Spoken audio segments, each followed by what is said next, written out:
Have you ever wondered why your prayers don't seem to work, even though you have faith? What if the problem isn't God, but the place you're thinking from? In this video, we will uncover the mystery of the mind of Christ, the difference between the human mind and the spiritual mind, and how to activate the power that transforms your reality. Have you ever wondered why, even while praying, reading the Bible, and seeking God, you still feel a constant inner struggle, as if something inside you is always in conflict? To understand the mind of Christ, we first need to return to the point where many believers unknowingly get stuck: the soul, that invisible space where the quietest and most decisive battle of spiritual life is fought. In the previous video we talked about the soul, but here we need to go a bit deeper, because without this foundation everything else is misunderstood. The soul is not your spirit, but it is not just your body either. The soul is that inner center where your thoughts, emotions, and will reside. It is where you decide, where you react, where you interpret reality. And precisely because of that, the soul becomes the primary battlefield. Many believers think spiritual conflict happens outside, in the world, in circumstances, in other people, or even through visible attacks from the enemy. But the Bible shows us something different. The most intense battle happens within. It happens when what God reveals comes into conflict with what you feel, when what you know collides with what you fear, when eternal truth confronts past experiences, wounds, expectations, and personal desires. The soul is not evil in itself. The problem is not having emotions, thoughts, or will. The problem arises when the soul takes a place of governance that does not belong to it. When the soul directs spiritual life, everything becomes distorted. Emotions begin to define truth. Human logic starts filtering what God says, and personal will tries to negotiate with the divine. This is where many people get stuck. They love God, but live exhausted. They believe, but doubt. They pray, but feel frustrated. Why? Because many of their spiritual decisions are not born from the spirit, but from the soul. And the soul, although powerful, is unstable. Today it feels strong, tomorrow it feels weak. Today it trusts, tomorrow it is afraid. Today it is convinced, tomorrow it is confused. When the soul governs, faith becomes emotional. If I feel peace, I believe God is with me. If I feel anxiety, I believe something is wrong. If I feel joy, I move forward. If I feel sadness, I retreat. And without realizing it, we begin to live guided by internal sensations rather than by spiritual revelation. The mind, as part of the soul, plays a key role in this battle. The human mind is designed to analyze, protect, calculate risks, and seek control. That is useful for natural life, but limited for spiritual life. The human mind wants to understand before obeying. It wants guarantees before trusting.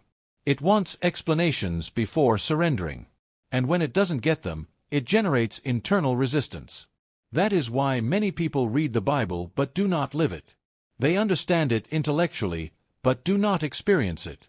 Their mind processes information, but their spirit does not govern action. The result is a theoretical faith, not a transforming one. Emotions, on the other hand, amplify the conflict. Emotions do not lie, but they also do not tell the whole truth. They reveal how you feel, not necessarily how things are from God's perspective. However, when the soul dominates, emotions become the main criterion. If something hurts, it is avoided. If something is uncomfortable, it is rejected. If something confronts us, it is rationalized. The will completes this triangle. The will is the capacity to decide, but when it is governed by the soul, it usually aligns with a path of least resistance. It chooses what protects the ego, what avoids sacrifice, what maintains comfort. It can even use spiritual language to justify decisions that are born from fear or pride. All of this turns the soul into a constant battlefield. Not because the soul is an enemy, but because it stands between two opposing influences. On one side, the spirit, where God dwells, where there is revelation, life, and truth. On the other side, the flesh, with its impulses, fears, and disordered desires. The soul remains in the middle, receiving signals from both sides, and someone has to govern. When the spirit governs, the soul aligns. But when the soul governs, even the spirit is silenced. And here appears one of the main reasons why many prayers do not work. Not because God does not hear, but because they are born from the wrong place. They are born from the wounded soul, the anxious soul, the soul that wants God to fix what it does not want to surrender. Praying from the soul often sounds spiritual, but it is loaded with need, urgency, and control. It is a prayer that seeks to change circumstances before allowing God to change perspective. It is a prayer that asks for relief more than transformation. And although God is merciful, that kind of prayer rarely produces spiritual maturity. Understanding the soul as a battlefield completely changes the way you interpret your inner struggles. You no longer see your conflicts as signs of failure, but as indicators of governance. The question stops being, "Why do I feel this way?" and becomes, "Who is governing right now? My soul, with its fears and reasoning, or my spirit, with God's revelation?" This understanding is key, because it prepares the ground for what comes next. You cannot operate in the mind of Christ if you are still governed by the human mind. You cannot see as God sees if you continue interpreting reality only through emotions and natural logic. First, you must recognize the battlefield. First, you must accept that many struggles are not resolved by changing circumstances, but by changing the place from which you think, decide, and pray. What if the greatest problem in the Christian life were not a lack of faith, but that we were never really taught what it means to have the mind of Christ? This expression is constantly repeated in churches, sermons, and books, but it is rarely explained in depth. And when it is not understood, it gets filled with assumptions. Many believe that having the mind of Christ means thinking positively, memorizing verses, or trying to imitate Jesus' moral behavior. But the Bible points to something much deeper, more radical, and at the same time more transformative.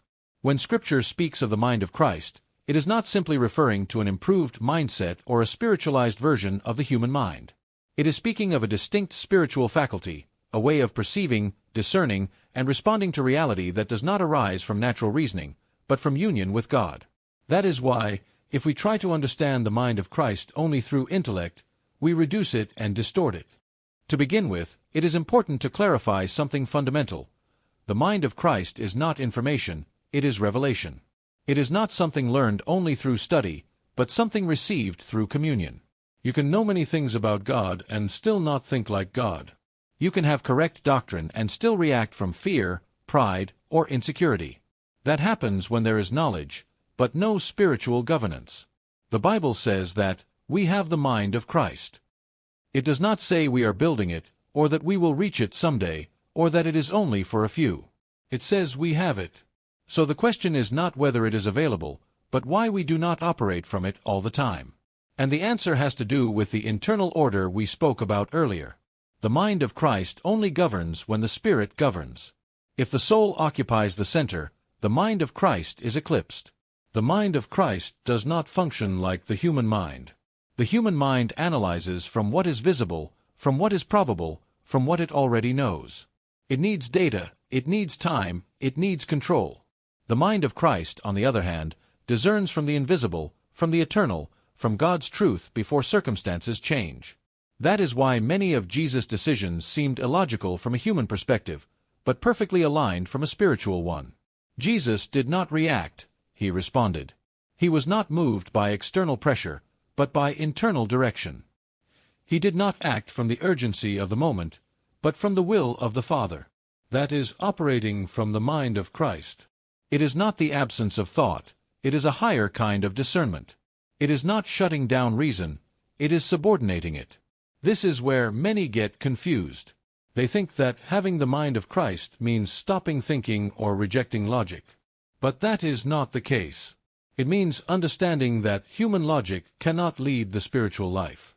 It can accompany it, it can serve it, but it cannot govern it. When it governs, it limits. When it submits, it becomes a powerful tool. The mind of Christ sees purpose before problem. It sees what God is doing before what seems to be failing. That is why Jesus could sleep in the middle of a storm, speak of life in the face of death, and promise victory when everything seemed lost. It was not denial of reality, it was discernment of a higher reality. Another key point is understanding that the mind of Christ is not individualistic.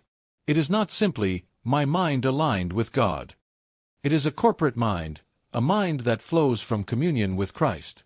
That is why it is not activated in spiritual isolation, but in living relationship with Him. It is not a mental technique, it is a spiritual relationship.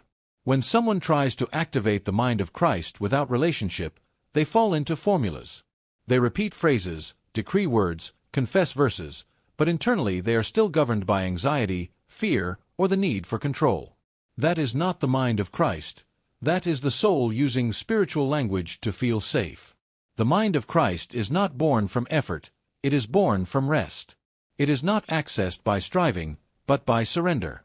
This goes completely against the human mindset, which believes everything is achieved through more discipline, more strength, and more control.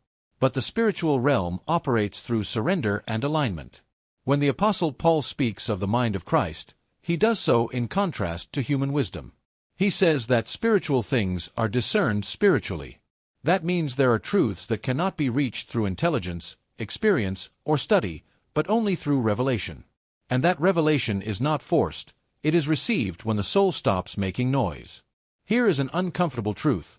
Many people do not hear God not because He is not speaking, but because their soul is too busy talking. Constant thoughts, intense emotions, urgent desires. All of that creates internal noise. The mind of Christ operates in a different space, in a place of inner stillness where the Spirit can perceive clearly. This does not mean that thoughts or emotions disappear, but that they no longer govern. They remain present, but they do not decide. They still exist, but they do not lead. The mind of Christ establishes an internal order where everything occupies its proper place. Another common mistake is thinking that the mind of Christ manifests only in spiritual moments, such as prayer or Bible reading. But in reality, it is revealed most clearly in everyday life. In how you respond to offense, in how you make decisions, in how you face uncertainty, in how you handle conflict. That is where it becomes evident from where you are thinking. Thinking with the mind of Christ does not mean you never have doubts, but that doubts do not paralyze you. It does not mean you never feel fear, but that fear does not govern. It does not mean you always understand what God is doing, but that you trust even when you do not understand. That is a huge difference. The mind of Christ also transforms the way you interpret God. When you think from the human mind, you tend to project your own limitations onto God. You think He gets tired, that He gets frustrated, that He tolerates you more than He loves you. But when you think from the mind of Christ, you begin to see God as He truly is, not as your experiences made you believe He is. This completely changes prayer. You no longer pray to convince God, but to align yourself. You no longer pray from desperation, but from communion. You no longer try to bring God down to your level of understanding, but allow your mind to be lifted to His perspective. And here is something crucial. The mind of Christ is not activated automatically just by being a believer. It is available, but it must be embraced. And it is embraced when you consciously choose not to be governed by the soul. Every time you choose to trust over understanding, every time you choose to obey over feeling, every time you choose to surrender over controlling, you are making room for the mind of Christ to govern. This is a process, not an event. It is not something that happens once and is done. It is a way of life. That is why many experience moments of spiritual clarity and then return to confusion. Not because they lost something, but because they gave governance back to the soul. The good news is that the mind of Christ is not lost. It does not leave. It does not break. It is always there, waiting for the correct order to be restored. Waiting for the Spirit to once again take the central place. Have you ever wondered why, even when you want to do the right thing, your mind seems to always take you back to the same place of doubt, fear, or control? Before we understand why the mind of Christ is so powerful, we need to look honestly at the other side of the coin, the human mind. Not to despise it, but to understand its limits, its design, and why it was not created to lead the spiritual life. The human mind is an extraordinary tool. Through it we reason, learn, create, solve problems, and survive in the natural world. The problem begins when we ask the human mind to do something it was never designed to do, govern the spiritual realm. When that happens, the mind stops being a tool and becomes an inner tyrant. The human mind works through logic.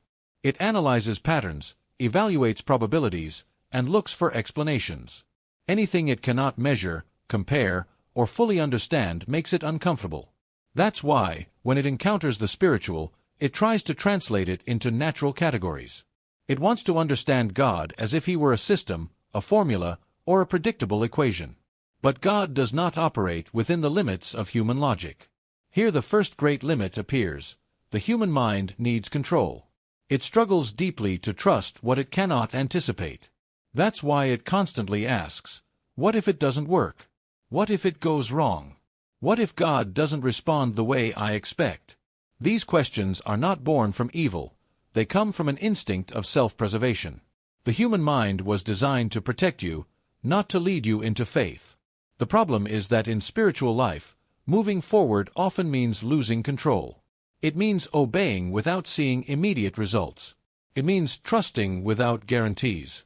And that's where the human mind goes into crisis, not because it is weak, but because it is outside its territory. The human mind is also deeply shaped by past experience. It remembers failures, wounds, disappointments, and mistakes. It uses the past as a reference to interpret the present and anticipate the future. That can be useful in many areas of life, but spiritually it becomes a trap. Because God is not limited by what already happened. He does not repeat cycles, He redeems them. When the human mind governs, the past becomes a prophecy. This has happened before, this always happens to me, God didn't respond that time, why would He now? In this way, the mind creates internal narratives that seem realistic, but are actually disconnected from God's transforming power. Before we continue, don't forget to subscribe so you don't miss more content like this. That way you'll always stay up to date with our upcoming videos. Now, let's keep going. Another key limit of the human mind is fear. Human logic easily aligns with fear because both seek safety. Fear doesn't always show up as panic. Many times it disguises itself as prudence, realism, or even wisdom. It's not that I don't trust God, it's just that we have to be sensible. It's not a lack of faith, it's maturity. But many times, behind those phrases, there is a mind that doesn't want to let go of control. The human mind calculates risks. It evaluates negative scenarios before moving forward. And while this is useful for crossing a street or making financial decisions, spiritually it can paralyze you. Because faith is not based on probabilities, it is based on the faithfulness of God. And that cannot be calculated. When the human mind leads, obedience becomes conditional. I obey if I understand. I obey if I see results. I obey if it doesn't cost me too much. But biblical obedience doesn't work that way. Many of the decisions that transform a life are made without full clarity, only with direction. Another important aspect is that the human mind seeks validation. It wants to be right. It wants to feel secure in its conclusions. That's why it argues internally with God. It questions, negotiates, delays, not because it doesn't want to obey, but because it wants to be sure before doing so. The problem is that the certainty the human mind seeks rarely comes before obedience. It usually comes after. The human mind is also extremely sensitive to circumstances. If everything is going well, it feels strong. If something fails, it becomes unstable. That's why many people have fluctuating faith. Not because God changes, but because their mind interprets God through what is happening around them. When there is visible blessing, they trust. When there is difficulty, they doubt.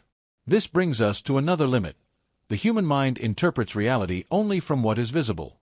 It needs external evidence to sustain internal convictions. But spiritual life works the other way around. First there is inner conviction, then external manifestation. When we reverse the order, faith weakens. The human mind also gets tired. Analyzing, thinking, anticipating, worrying, these consume energy. That's why many people live mentally exhausted. Not because they work too much, but because their mind never rests. It is always solving something, anticipating something, or protecting itself from something. And a tired mind is a vulnerable mind. In that state, it becomes easy to confuse your own thoughts with the voice of God. It becomes easy to justify rushed decisions or to avoid necessary confrontations. The human mind, when tired, looks for immediate relief, not deep transformation. Another important limit is that the human mind tends to absolutize its own perspective. It believes what it sees is all there is. That's why it struggles to accept that God is working when there are no visible signs. It struggles to wait. It struggles with silence. It struggles with uncertainty. But many of God's deepest works happen precisely in those spaces. When the human mind governs, silence is interpreted as absence, waiting as abandonment, correction as rejection. Everything is filtered through a self-centered logic, and that distorts the perception of God. It's important to say this clearly: the human mind is not the enemy.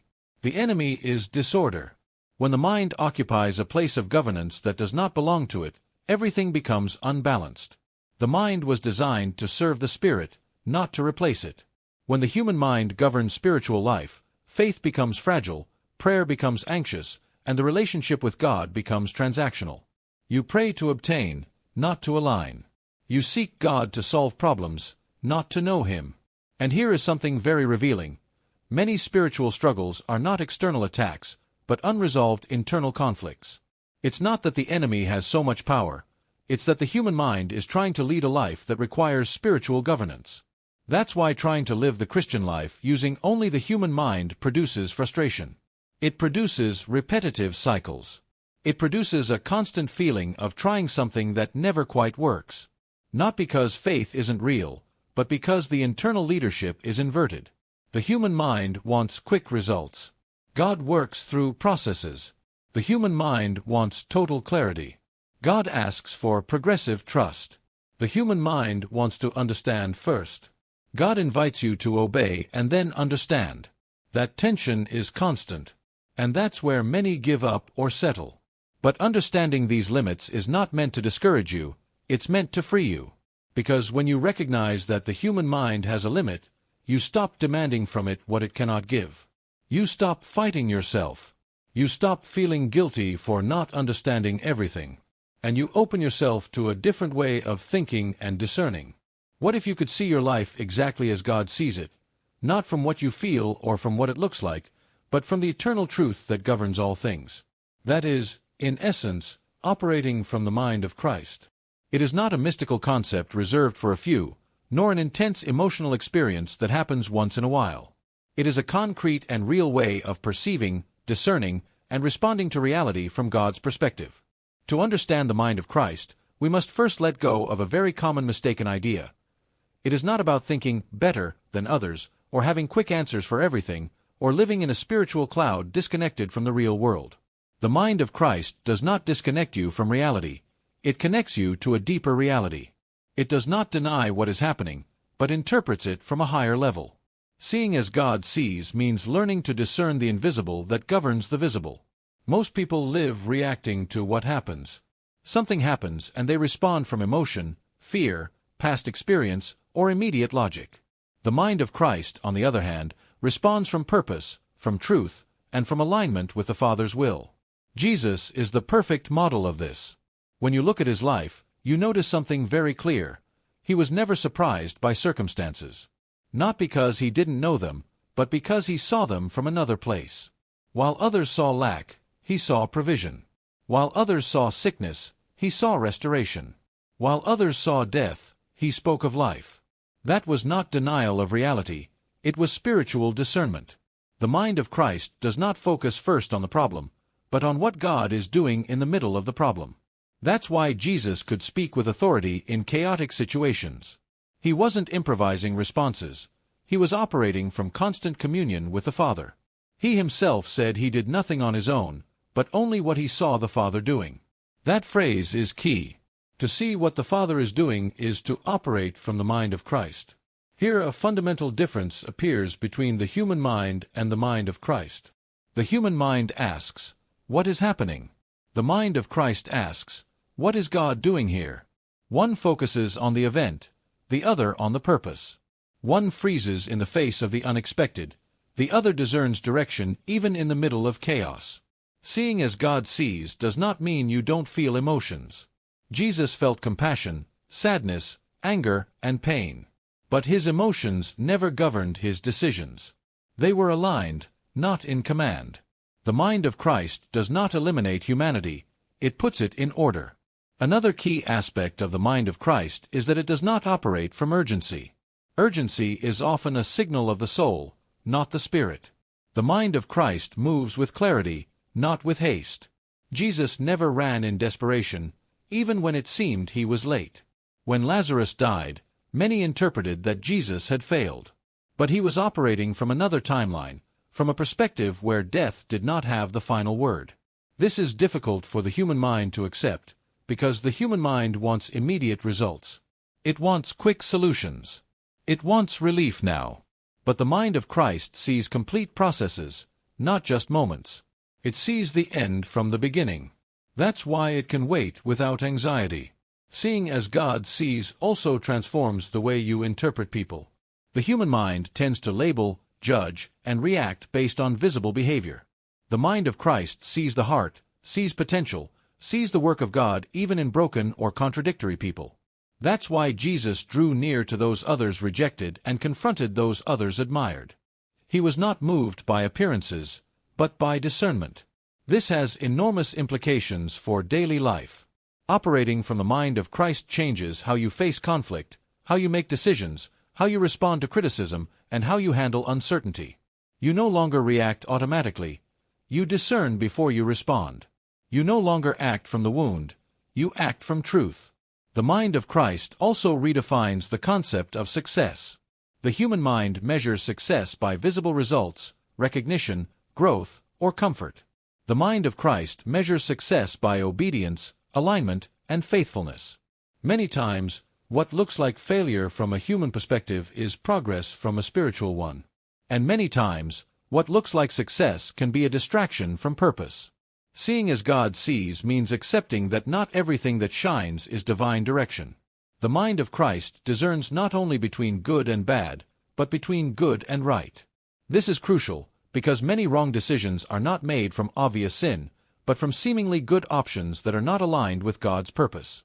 Another fundamental trait of the mind of Christ is that it operates from identity, not from need. The human mind often acts to obtain something: approval, security, control, recognition. The mind of Christ acts from what already is.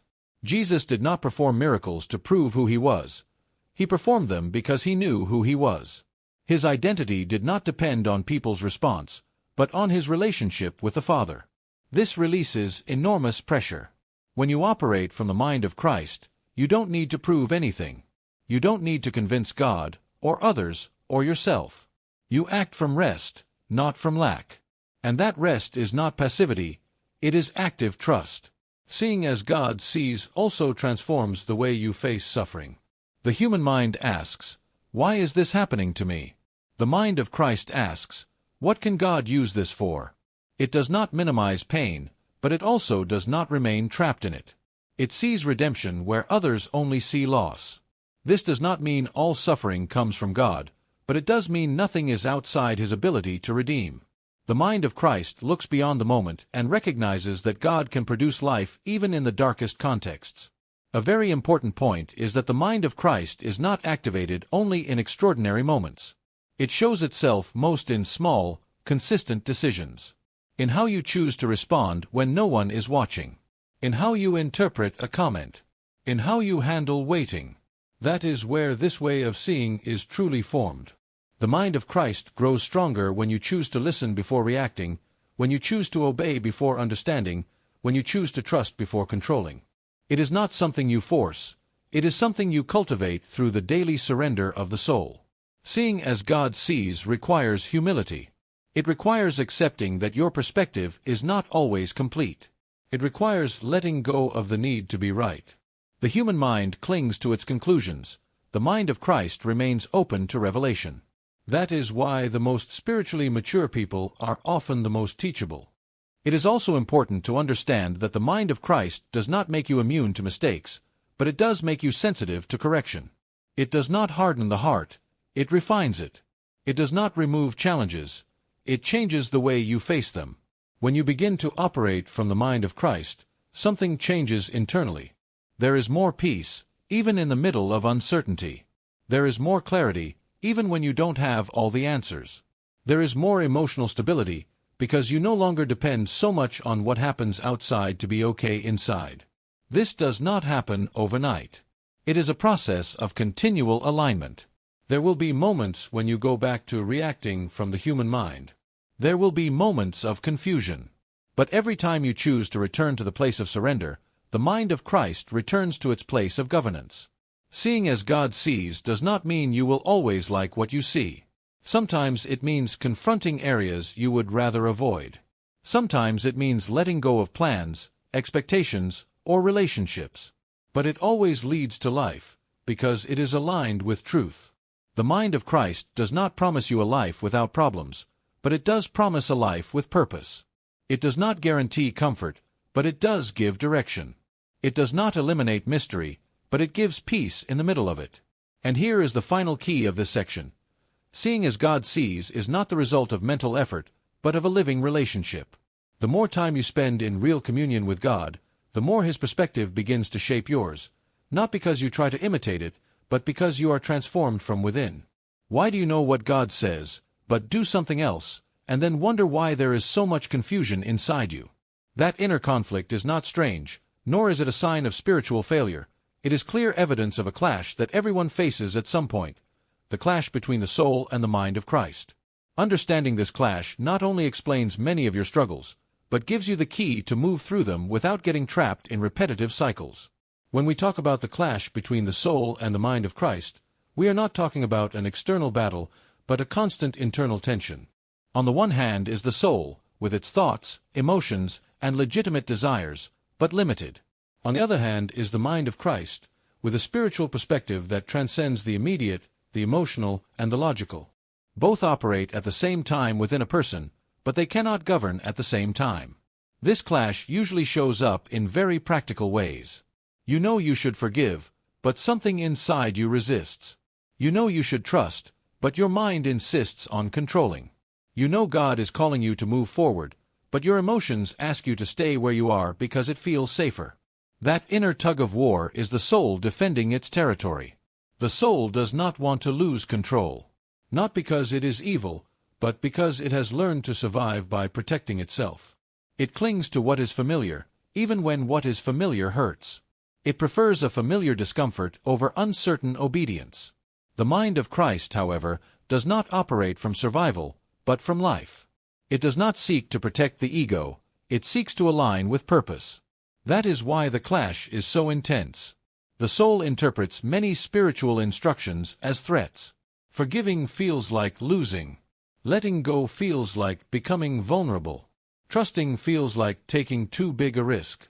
From the soul's perspective, these decisions seem dangerous. From the mind of Christ, they are pathways to freedom. This inner clash also explains why many people live spiritually tired. It's not that they do too much, it's that they live divided inside. One part wants to move forward, another wants to go backward. One part trusts, another doubts. That division consumes emotional and mental energy. Living in constant conflict drains you more than any external activity. When the soul and the mind of Christ clash, confusion often shows up. Not because God is unclear, but because two internal voices are competing for attention. The voice of the soul is urgent, loud, and emotional. The voice of the Spirit is steady, clear, and calm. But in the middle of inner noise, clarity can feel like silence. This is where many people make a mistake. They interpret silence as a lack of direction. In reality, many times the problem is not that God is not speaking, but that the soul does not want to listen to what has already been said. Because listening would imply obeying, and obeying would imply letting go of control. The clash also shows up in prayer. Many people pray from the soul, asking God to calm their emotions, resolve their fears, or confirm their desires. But the mind of Christ prays differently. It does not seek to impose an agenda, but to align with the Father's will. When these two ways of praying collide, the person can feel frustrated, as if their prayers are not moving forward. Another clear sign of this clash is internal justification. The soul is an expert at justifying decisions that protect it. It uses reasonable arguments, spiritual language, and convincing logic to avoid surrender. It may say, "It's not the time, God understands. I need to think about it more." And although sometimes these phrases can be valid, many other times they are simply an elegant form of resistance. The mind of Christ, however, does not need to justify itself. It operates from conviction, not from excuses. When there is spiritual clarity, there may not always be comfort, but there is peace. And that peace does not depend on circumstances. It depends on alignment. This inner clash also shows in how you react to correction. When the soul governs, correction feels like an attack. Defensiveness, pride, or guilt kicks in. But when the mind of Christ governs, correction feels like care. It does not destroy identity, it refines it. Many believers avoid this clash by seeking spiritual distractions. They fill themselves with activities, information, messages, but they avoid the moment of inner confrontation where they must decide who governs. Because that moment is uncomfortable. It means looking straight at the areas where the soul has made decisions that the Spirit does not endorse. The clash between the soul and the mind of Christ is also seen in the way you interpret trials. The soul sees the trial as punishment or failure. The mind of Christ sees it as formation. The soul asks, "Why is this happening to me?" The mind of Christ asks, "What is God forming in me through this?" When the soul governs, trials produce complaining, comparison, and discouragement. When the mind of Christ governs, trials produce dependence, maturity, and depth. Not because they are easy, but because they have meaning. Before we continue, don't forget to subscribe so you don't miss more content like this. That way you'll always stay up to date with our upcoming videos. Now, let's keep going. It's important to understand that this clash is not completely eliminated in this life. It's not that one day the soul disappears. The soul still exists, but its role changes. It stops being the ruler and becomes a collaborator. When that happens, the conflict decreases, but vigilance continues. Every day, small decisions appear where this clash shows up again. Do I react or do I discern? Do I speak from emotion or from truth? Do I act from fear or from trust? These decisions seem small, but they are deeply formative. Each one strengthens either the rule of the soul or the rule of the spirit. One of the biggest traps in this process is confusing emotional intensity with spirituality. The soul can be very intense. It can cry, get excited, feel inspired. But intensity is not always a sign of alignment. The mind of Christ often operates with sobriety, clarity, and stillness. It is not always spectacular, but it is transformative. This inner clash also explains why some people have very high spiritual moments and then very deep crashes. It's not that they lost God, it's that they have not learned to sustain spiritual governance when the emotion fades. When the emotion goes down, the soul takes control again if there isn't a conscious decision of surrender. This is where personal responsibility comes in. No one can surrender your soul for you. No one can decide from within you who governs. God does not force the governance of the Spirit. He invites it. He respects human freedom so much that He allows the soul to govern if you choose it, even knowing it will bring conflict. The good news is that this clash, rightly understood, becomes a tool for growth. Every time you identify the conflict and choose to align with the mind of Christ, discernment grows stronger. Next time, clarity comes faster. Resistance decreases. Peace increases. It's not about canceling the soul, but about putting it in order. When the soul submits, it finds rest. It no longer has to carry decisions that do not belong to it. It no longer has to protect itself constantly. It discovers that there is safety in trusting. This process is not instant. It requires honesty, patience, and perseverance. There will be moments of setback. There will be days when the soul gains ground. But every time you choose to return to the place of surrender, something adjusts internally. The clash between the soul and the mind of Christ is, in reality, an invitation. An invitation to mature, to go deeper, to stop living internally divided. It is not a sign that something is wrong. It is a sign that God is working deeper than appearances. The key question is not whether this clash exists, because it exists for everyone. The question is how you respond when it appears. Do you run, justify yourself, and harden? Or do you stop, discern, and choose to align? Because in that moment of silent decision, when no one else sees what is happening inside you, it is determined who governs your life. And on that governance depends not only your peace, but the real depth of your transformation. Why do you pray sincerely, with faith and consistency, but still feel that nothing changes? This is one of the most painful and most common questions in spiritual life. And the most dangerous thing is not the question itself, but the conclusions many people reach afterward. that God doesn't listen, that something is wrong with them, or that prayer simply doesn't work. But what if the problem isn't prayer, but the internal place from which you are praying? To understand why many prayers don't work, we need to dismantle a deeply rooted idea, that every sincere prayer automatically produces visible results. The Bible never promised that. What it does promise is that God responds, but not always in the way, or from the level, that the soul expects. Many prayers fail not because God doesn't respond, but because they are being born from the soul and not from the mind of Christ. Praying from the soul means praying from need, fear, urgency, or the desire for control. It's a prayer loaded with emotion, but not necessarily aligned. It is a prayer that seeks relief more than transformation. It wants God to change circumstances without touching the internal governance. The soul prays saying, "God, take this away. God, fix that. God, make this work the way I expect." There is no bad intention in that, but there is a deep limitation.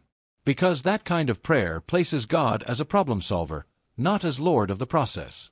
When you pray from the soul, your emotions dictate the content of the prayer. If there is anxiety, the prayer is anxious. If there is fear, the prayer is defensive. If there is anger, the prayer becomes a spiritualized complaint. And even though God hears those prayers, they rarely produce lasting transformation, because they do not change the center of governance. Here an uncomfortable truth appears. Many times God does not respond to a prayer because he is more interested in transforming the one who prays than in modifying the situation being prayed about. And that clashes directly with the soul, which wants quick and visible results. Praying from the soul also often involves trying to convince God. Arguments, promises, sacrifices are repeated. If you do this, I will do that. But the mind of Christ does not pray to convince, it prays to align. It does not try to move God, it allows God to move it. Many people confuse intensity with effectiveness. They believe that the harder they pray, the greater the chances that God will respond. But the Bible shows something else. It shows brief, simple, deeply aligned prayers that produce powerful effects, because they do not come from inner noise, but from communion. When you pray from the mind of Christ, prayer stops being an emotional release and becomes a space for inner adjustment. It is no longer only speaking, it is listening. It is no longer only asking, it is discerning. It is no longer imposing your perspective, it is allowing God's perspective to reorder yours. A clear sign you are praying from the soul is constant frustration after praying. You pray and feel worse. You pray and come out more anxious. You pray and repeat the same words over and over. That indicates that prayer has become an attempt to control what is beyond you. Another sign is when prayer always revolves around you, your problems, your needs, your plans. The mind of Christ, on the other hand, expands the focus. It begins to see the broader purpose, even when the personal problem is still there.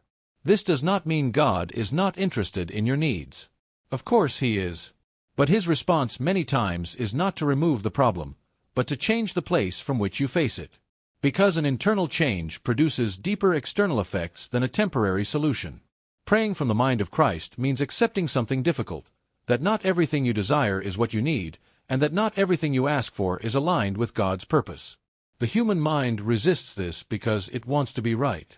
It wants its request to be validated. But the mind of Christ seeks truth, not validation. That is why many prayers get stuck. Not because God is silent, but because the answer does not match the soul's expectation. God responds with direction, but the soul expected relief. God responds with correction, but the soul expected confirmation. God responds with a process, but the soul expected a shortcut.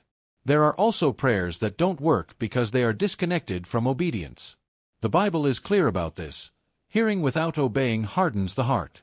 Many people pray asking for clarity when they have already received direction, but they don't want to take the next step. The mind of Christ does not pray to get more information, it prays from conviction about what has already been revealed. Another reason many prayers do not bear fruit is that they are loaded with double-mindedness. You pray asking for one thing, but inwardly expect another. You ask for faith, but feed fear. You ask for direction, but keep control. That internal disorder blocks spiritual clarity. The mind of Christ, however, prays from a prior internal decision, surrender. Before asking, it yields. Before speaking, it listens. Before seeking results, it aligns. That is why its prayer is simple, but powerful. It does not need many words because there is inner coherence. When you pray from the mind of Christ, you begin to notice an important change. Even if the circumstance does not immediately change, your inner world does. There is peace where there was anxiety. There is clarity where there was confusion. There is rest where there was struggle. And that, in itself, is already an answer. This kind of prayer also changes your relationship with time. The soul wants immediate answers. The mind of Christ understands processes. It knows how to wait without despair. It trusts even when it does not see visible results, because it is aligned with something deeper than the circumstance. Many people abandon prayer not because God did not respond, but because they did not recognize the response. They expected an external change and God was producing an internal one. They expected an open door and God was forming character. They expected a solution and God was revealing a route. Praying from the mind of Christ does not mean you never ask for specific things. It means you do it from a different place. You no longer pray for God to adapt to your plan, but for you to adapt to His. You no longer use prayer as an escape, but as alignment. This kind of prayer also confronts spiritual ego. Because you can no longer use prayer to feel good about yourself. You can't measure it by emotions or by beautiful words. The mind of Christ prays even when it feels nothing. It prays from faithfulness, not from sensation. And here is something very freeing. When you begin to pray from the mind of Christ, you stop carrying the responsibility for results. Your responsibility is to align. God's responsibility is to act. The soul wants results to feel safe. The mind of Christ trusts God's character even without immediate results. Many prayers don't work because they seek to change God, when the true goal of prayer is to allow God to change us. Not because God is inflexible, but because we see reality in a limited way. Prayer lifts us to His perspective. So the key question is not, why doesn't God respond? But, from where am I praying? From fear or from trust? From urgency or from communion? From the desire to control or from surrender? When that question is answered honestly, prayer changes. It doesn't necessarily become easier, but it becomes more real. It doesn't always produce immediate relief, but it does produce deep transformation. And that transformation, over time, ends up affecting everything else. What if activating the mind of Christ were not something mysterious or reserved for special moments, but a daily practice that quietly transforms the way you think, decide, and live? Many people understand the concept, recognize its value, but get stuck on a key question. How do you actually activate the mind of Christ in everyday life? Not as an inspiring idea, but as an operative reality. The first thing that must be said clearly is this: the mind of Christ is not activated by mental effort, but by spiritual alignment. It is not something achieved by thinking harder, repeating phrases, or trying to control thoughts. In fact, the more you try to force it, the farther you move away from it. The mind of Christ manifests when the soul stops occupying the place of governance. The first step to activate it is conscious surrender. And this is where many stumble, because surrender sounds passive, but in reality it is one of the most active decisions a person can make. To surrender is not to resign yourself or stop thinking. It is to recognize that your natural way of thinking is not sufficient to govern the spiritual. It is to say inwardly, I do not need to have control in order to be safe. This surrender begins with something very simple, but deeply uncomfortable for the soul: inner silence. Not external silence, but internal. We live surrounded by constant mental noise, thoughts, worries, scenarios, internal dialogues. The mind of Christ does not compete with that noise. It does not shout louder. It waits for the noise to decrease. That's why one of the most spiritual acts you can practice is learning to stop. Not to escape reality, but to stop reacting automatically. When you choose not to respond immediately, when you choose not to fill every space with words, thoughts, or explanations, you are creating a space where the Spirit can govern. Activating the mind of Christ also involves redefining your relationship with the Word. Many people read the Bible looking for quick answers, promises that confirm their desires, or arguments to support their decisions. But the mind of Christ does not use the Word as a tool for validation, but as a means of transformation. Reading from the mind of Christ is not reading to accumulate information, but allowing the Word to read you.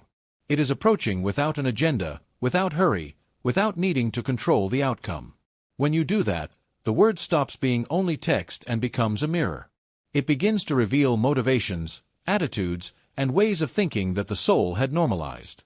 Another key element for activating the mind of Christ is listening. And listening is not simply waiting for an audible voice or an extraordinary experience to arrive. Listening is paying attention to inner convictions that bring peace, clarity, and alignment, even when they challenge your logic or your emotions. The mind of Christ usually speaks with calm clarity. It doesn't push, it doesn't pressure, it doesn't accuse. It simply illuminates. But to perceive that illumination, you need to learn to distinguish it from emotional noise. This doesn't happen overnight. It is learned through practice, through mistakes, and through honesty. Activating the mind of Christ also requires discipline in what you feed. The human mind is shaped by what it is constantly exposed to. If you fill your inner world with fear, comparison, urgency, and negativity, it will be very difficult to discern with spiritual clarity, not because God stopped speaking, but because the soul is saturated. This doesn't mean isolating yourself from the world, but learning to filter. Not every thought deserves attention. Not every emotion deserves obedience. The mind of Christ grows stronger when you consciously choose which voices you listen to and which you don't. Another essential aspect is progressive obedience.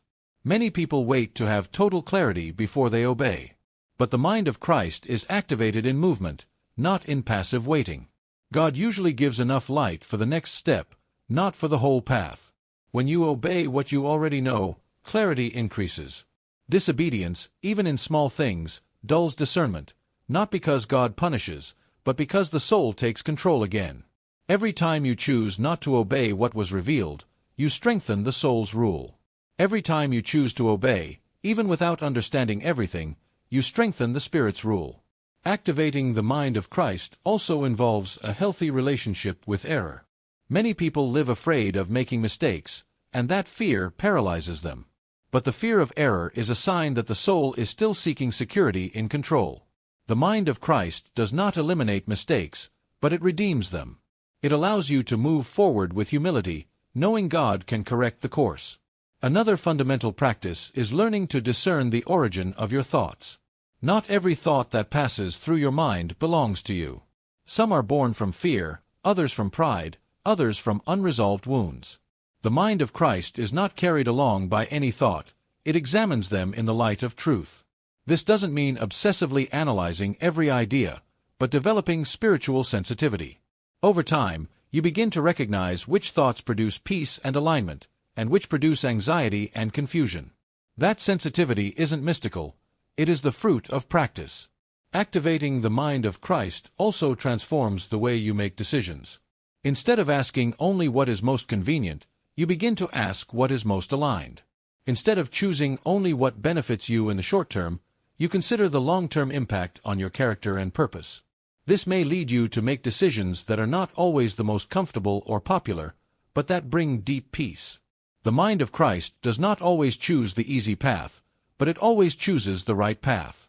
A very important point is understanding that the mind of Christ is activated in community, not only in isolation. Although a personal relationship with God is fundamental, discernment is sharpened in relationship with others. Listening to mature perspectives, receiving correction, and walking with support helps prevent the soul's self-deceptions. Spiritual self-sufficiency is a dangerous trap. Thinking you don't need anyone is often a sign the soul is protecting its territory. The mind of Christ, by contrast, moves with humility and openness. It is also key to learn to rest, not only physically, but internally. Many people live exhausted because they try to sustain their spiritual life with human effort. The mind of Christ operates from rest, not from passivity, but from deep trust that God is working even when you are doing nothing. This rest is not achieved by ignoring problems, but by surrendering them. Every time you release a worry, every time you choose to trust instead of ruminating, you are training your inner world to operate from the mind of Christ. Activating the mind of Christ is, at its core, a change of center. You stop living by reacting to the external and begin responding from the internal. You stop looking for security in control and find it in relationship. You stop measuring your life by immediate results and begin viewing it from eternal purpose. This process is not linear. There will be days of clarity and days of confusion. There will be progress and setbacks. But every time you choose to return to the place of surrender, something is reordered. The mind of Christ is not lost, it simply waits for space to govern. And here is the final key. Activating the mind of Christ is not adding something new to your life, it is removing what gets in the way. It is removing the excess noise, control, and self-sufficiency. It is allowing the Spirit to return to the central place. What does a life lived from the mind of Christ really look like when the cameras are off, when no one is watching, and when you return to the routine of everyday life? Because one thing is understanding the concept, and another very different thing is living it practically. In small decisions, ordinary conversations, and situations that don't seem spiritual, but in fact are deeply so. Living from the mind of Christ does not mean every day is clear or easy. It means there is a new internal reference point. You no longer automatically react to what happens. You pause, even briefly, and allow God's perspective to have the first word. That small space between stimulus and response changes more than you imagine. In daily life, this shows up first in decisions, not only big ones, but especially small ones. What you say, how you respond, what you choose to keep silent, what you choose to release. The mind of Christ leads you to make decisions that sometimes don't seem logical, but that bring peace. And that peace becomes an internal confirmation more reliable than any external argument. In relationships, living from the mind of Christ transforms how you interpret others. You stop reacting from wounds or pride and begin responding from discernment. That doesn't mean allowing abuse or avoiding boundaries, but establishing them from clarity rather than impulse. You begin to see people beyond their immediate behavior and respond from truth and love, not from defense. This also changes the way you handle conflict. Instead of trying to win arguments, you seek to preserve alignment. Not because you avoid confrontation, but because you choose the right moment and the right manner. The mind of Christ doesn't react to unload emotions, it responds to build up. At work, in studies, or in any daily responsibility, the mind of Christ helps you order priorities. You are no longer driven only by urgency, but by purpose. You learn to say no without guilt and yes without fear. You begin to work with excellence, not to prove your worth, but because you know who you are. That reduces anxiety and increases clarity. Another area where this change is noticeable is emotional management. The emotions are still there, but they no longer drag you. You feel sadness without falling into hopelessness. You feel anger without losing control. You feel fear without being paralyzed. The mind of Christ doesn't eliminate emotions, but it removes their governance, and that brings inner stability. Living from the mind of Christ also transforms the way you face uncertainty. Instead of obsessing over the future, you learn to remain present. Not because you ignore what's coming, but because you trust God is guiding even when you can't see the whole path. That trust allows you to move step by step without carrying all the weight of tomorrow. Daily prayer also changes. It is no longer only a moment to ask for things, but a space for inner adjustment. Sometimes praying from the mind of Christ means speaking little and listening more.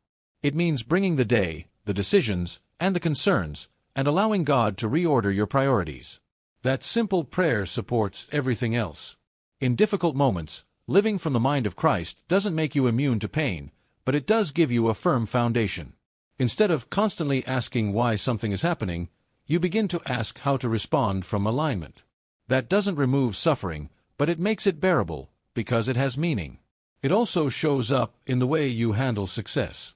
When things go well, the mind of Christ keeps you humble. You don't claim all the credit or build your identity on achievements.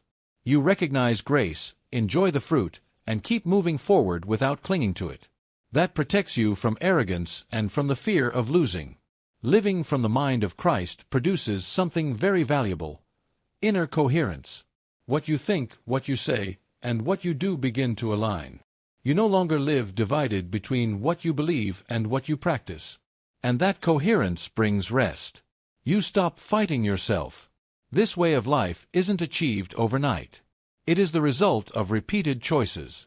Sometimes you fail, sometimes you react from the soul, but you return. That ability to return is key. You don't condemn yourself, you don't justify yourself, you align again. And over time, that alignment becomes more natural.